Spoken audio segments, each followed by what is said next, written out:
தற்போது கிடைத்திருக்கும் முக்கிய செய்தி, காஞ்சிபுரத்தில் பாமக தலைவர் அன்புமணி ராமதாஸ் வன்னியர்களுக்கான 10.5% இடஒதுக்கீட்டை வலியுறுத்தி திமுக அரசை கண்டித்து ஆர்ப்பாட்டம் நடத்தி வருகிறார். அந்த ஆர்ப்பாட்டத்தில் அவர் தனது உரையை நிகழ்த்தி வருகிறார்.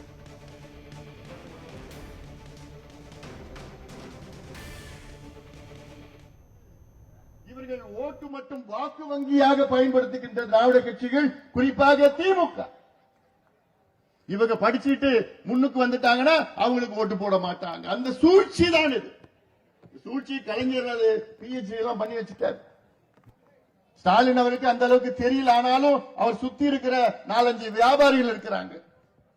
யாரு? அமைச்சர் என்ற பெயர்ல வியாபாரிகள் இருக்கின்றார்கள். ஆக எங்களுடைய கோரிக்கை என்ன? உச்சநீதிமன்றம் இங்க இருக்கின்ற மிக மிக மிக பின்தங்கிய சமுதாய வன்னியர்களுக்கு உள் ஒதுக்கீடு கொடுக்கலாம் என்று தீர்ப்பளித்திருக்கிறது. அதுல என்ன சொல்லியிருக்கிறாங்க உச்சநீதிமன்றம்? தரவுகளை சேகரித்து, டேட்டா சேகரித்து கொடுங்க. அந்த உச்சநீதிமன்ற தீர்ப்புல அதை தெளிவாக சொல்லியிருக்கிறார்கள். என்ன? தணிக்காச்சலம் ஆணையம், அதாவது இதுக்கு முன்பு இருந்த தணிக்காச்சலம் நீதியரசர் தணிக்காச்சலம் ஆணையம் ஒரு பரிந்துரை கொடுத்திருக்கிறது. தணிக்காச்சலம் ஆணையம்னா மிகவும் பிற்படுத்தப்பட்ட ஆணையம், பேக்வர்ட் கிளாஸ் கமிஷன், பிற்படுத்தப்பட்ட ஆணையம். அது ஒரு பரிந்துரை கொடுத்திருக்கிறது. அந்த பரிந்துரையில வன்னியர்களுடைய எண்ணிக்கை மட்டும்தான் இருக்கிறது. வன்னியர்களுடைய சமூக பின்தங்கிய நிலை அந்த பரிந்துரையில இல்ல. அதனால நீங்க என்ன செய்யணும்? தமிழக அரசு, வன்னியருடைய மக்கள் தொகை இருக்கிறது, அதை சேர்த்து வன்னியர்களுடைய சமூக பின்தங்கிய நிலை, சோசியல் பேக்வர்ட்னஸ், ரெண்டுத்தையும் சேகரிச்சு நியாயப்படுத்தி நீங்க வன்னியர்களுக்கு எவ்வளவுனா உள்ஒதுக்கீடு கொடுக்கலாம் என்று உச்சநீதிமன்றம் தெளிவாக தீர்ப்பு வழங்கியிருக்கிறது.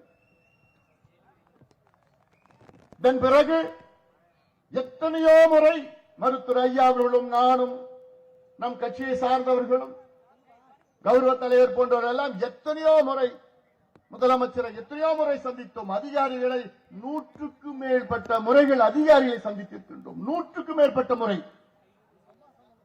பேக்வர்ட் கிளாஸ் கமிஷன் சேர்மனை எத்தனையோ முறை சந்திச்சோம். TNPSC அங்க போய் எத்தனையோ முறை சந்திச்சோம். எவ்வளவு கோரிக்கைகள், ஐயா, கடிதங்கள் எல்லாமே. முதலமைச்சர், நான் நிச்சயமா செய்கிறேங்க, நான் பாக்குறேங்க, உறுதியா செய்கிறேங்க. சட்டமன்றத்தில் உறுதி இருக்கின்றார் முதலமைச்சர் ஸ்டாலின் அவர்கள். இவ்வளவு காலமாகியும் பிறகு இன்னைக்கு என்ன சொல்றாரு ஸ்டாலின்?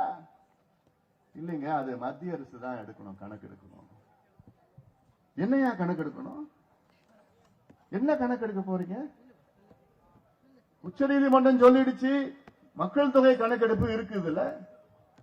நான் ஒரு கேள்வி கேட்கிறேன். 20% MBC, அதுல எப்படி கொடுத்தாங்க? ஐயா போராடினார். 21 உயிர்களை நாம் இழந்தோம்.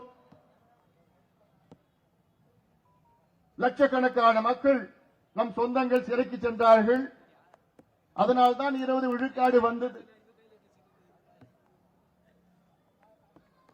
ஆனால் அதில் 20 விழுக்காடு எப்படி கொடுத்தார்கள் என்றால், இதற்கு முன்பு இருந்த அம்பாசங்கர் ஆணையம் வழங்கிய பரிந்துரை, அதற்கு முன்பு இருந்த சட்டநாதன் ஆணையம் வழங்கிய பரிந்துரை, 1931 நடந்த ஜாதிவாரி கணக்கெடுப்பு நடந்த அந்த பரிந்துரை எல்லாம் சேர்ந்து எக்ஸ்ட்ராபுலேட் பண்ணி ஜனார்தனம் ஆணையம் அதில் வழங்கிய பரிந்துரை எல்லாம் சேர்த்துதான்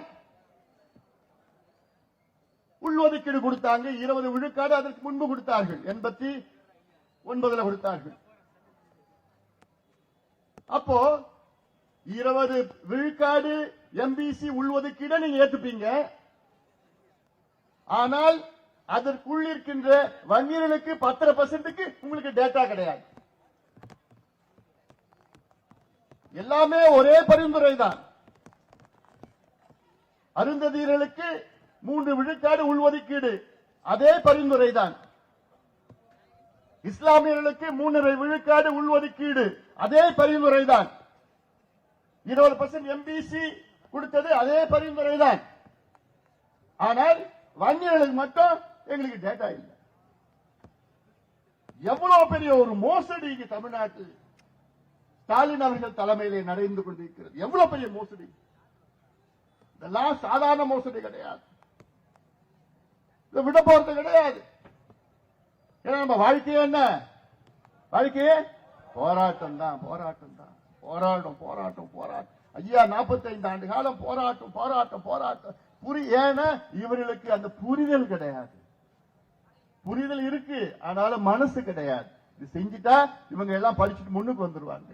இவங்க எல்லாம் அப்படியுமே இருக்கணும், குடிசையில இருக்கணும், மாடு மேய்க்கணும், ஆடு மேய்க்கணும், குடிச்சிட்டு இருக்கணும், அப்படியே இருக்கணும், கஞ்சியை குடிச்சிட்டு இருக்கணும், அப்படியேதான் இருக்கணும். இது ஓட்டு வங்கி, வாக்கு வங்கி, இந்த நிலையதான் இருக்கணும்னு அவங்க திமுகவுடைய சூழ்ச்சி அதை நடைமுறைப்படுத்திக் கொண்டிருக்கிறார்கள். அதனால நான் கேட்கின்றேன் முதலமைச்சர் ஸ்டாலின் அவர்களே, உண்மையிலே நீங்க சமூக நீதி பத்தி பேசுறீங்கன்னா, திமுகவுக்கும் சமூக நீதிக்கு சம்பந்தம் இருந்தா இந்நேரம் நீங்க அதை கொடுத்திருப்பீங்க. அந்த பேப்பர் கொடுத்து நான் அதுல சிலது அவங்களுக்கு படிக்கணும். படிக்கணும்னா தேதி வாரியா என்ன நடந்தது உங்களுக்கு நான் தெரியப்படுத்த. அதாவது சமீபத்தில் பாத்தீங்கன்னா சில திமுக பொய் புலிகிகள், அவன் தொழிலே பொய் பொழுது. என்ன பொறுத்த வரைக்கும் சில பேர் அதுல இருக்காங்க, கொஞ்சம் பேருங்க, அவங்க என்ன பொறுத்த வரைக்கும் அவங்க முட்டா பசங்க, அவங்க அறிவு கிடையாது.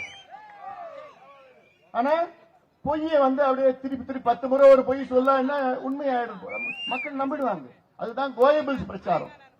கோயபிள்ஸ் பிரச்சாரம்னா ஒரு பொய்ய 10 முறை சொன்ன சொல்லி சொல்லி சொல்லி அது உண்மை நினைச்சுப்பான். நம்ம மக்கள் பாவம், அது தெரியாது.